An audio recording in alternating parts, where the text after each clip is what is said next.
Okay, continuing on with my Marvel animated movies. The Doctor Strange movie was done beautifully well.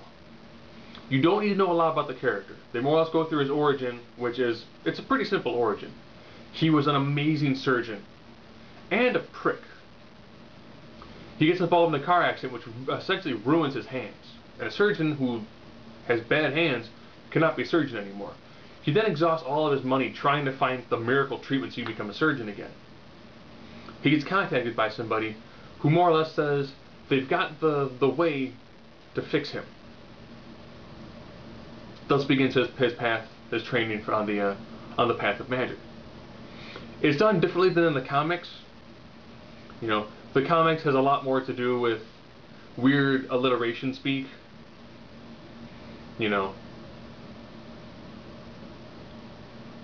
and like hand motions. This one it's more about essentially summoning a weapon or an armor based upon an element.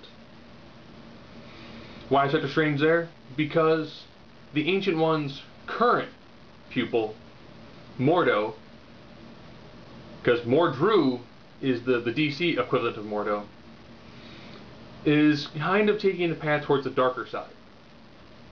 Darker side leads toward Dormammu. Dormammu wants to kind of essentially control the planet through the use of demons.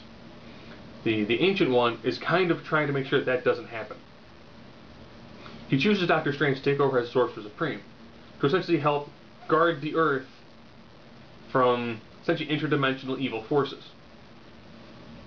Yeah, so it's kind of like, man, I was an awesome surgeon, I wrecked my hands. I'm a jerk to everybody. You know, you have within you the potential to essentially protect the Earth dimension, from everything else out there. So you will match wits with power, wits and power with gods. Ah. Now the ending battle it's fairly vicious. You see people essentially get eaten down to the bone.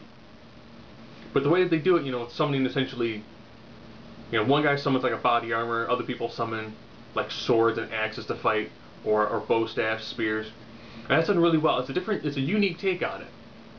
Yeah, it's not just kind of overweight people, you know, who aren't really physically in shape wielding magic.